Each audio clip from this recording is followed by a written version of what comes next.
among kids.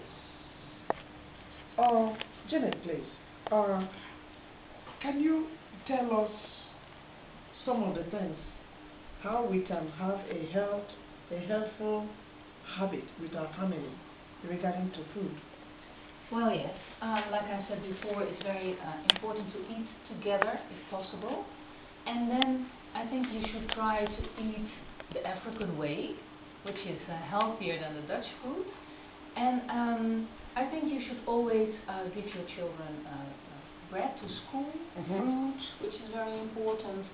No soft drinks, no candy bars. Of course, sometimes, but always see it as something extra, not instead of healthy foods. So, but when would the kids drink soft drinks? Well, I think maybe on a day that you all are looking at the television, or there is something to party.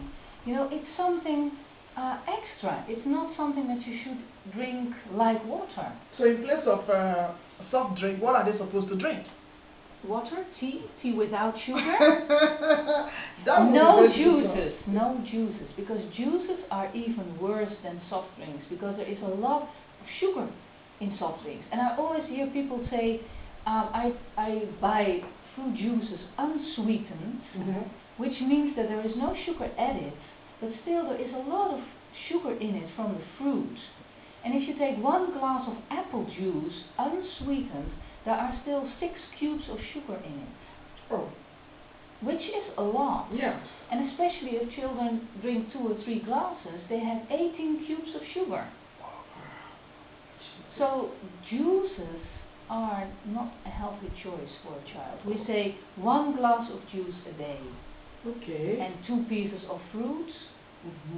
And sometimes you can choose for soft drink light, but only when the child is older than 12 years. Because when below 12 years we say that children should not drink soda, soft drinks with sweetener, because the sweetener is not allowed below 12 years. What do you mean by soft drink? Is it the soda, like Fanta, cola? Cola, yes, that's what I mean. Not good again for them? No, especially not the unsweetened ones, the light ones, because it has a sweetener in it. And children should not drink sweetener all the time. So I really think that soft drinks should stay for certain moments. Yes. Yes. And I think a lot of adults know that from when they were young.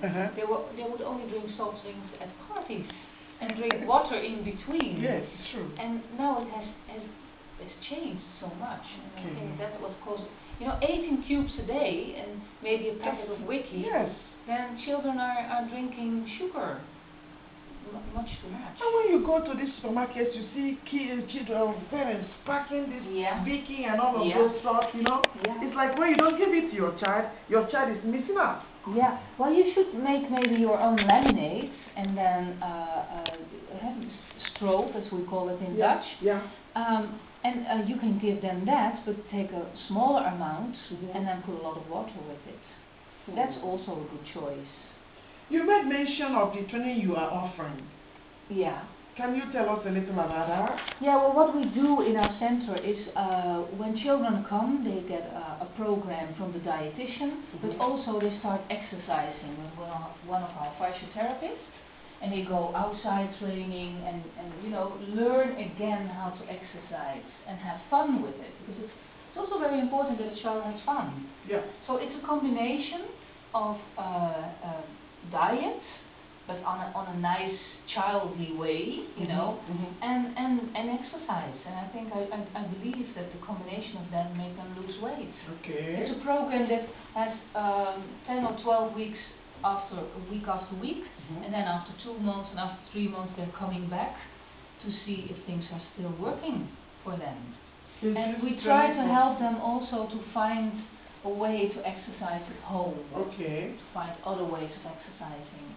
Yeah, because children do like to exercise.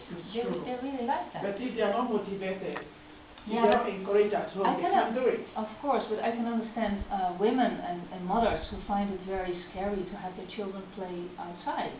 So they let them stay in the home rather than outside. I can understand that. But they need to move outside. So, so this training you give, is it to every mother and child? Yeah. Or everyone is eligible? overweighted. Yes.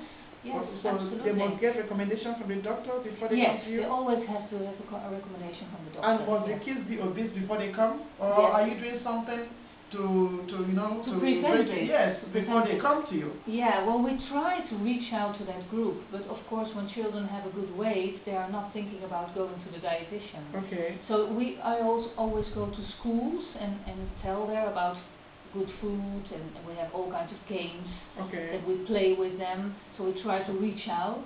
But most of the time they come to us when they are already overweighted. But I can see more and more father and mothers who come earlier. Not when the child is 100 kilos, but earlier, and that's a good thing. Yeah, absolutely. So, what is your final lesson you are telling our listeners this morning? What advice do you have for our listeners? That's our last question. Yeah, well, I'm asking them, look at your child, and if you see that it's getting troubles with their weight, then just come to us. We can help you all together. We can help with exercise, we can help with the diet, we can help change the food, because sometimes a lot of women want to change, but it's difficult to do it for the whole family. So we can help them, give them advices. But start early, because then the problem is not literally that big, and it's easier for everyone to lose weight. Thank you, Janet. Thank you so much for being with us. Okay.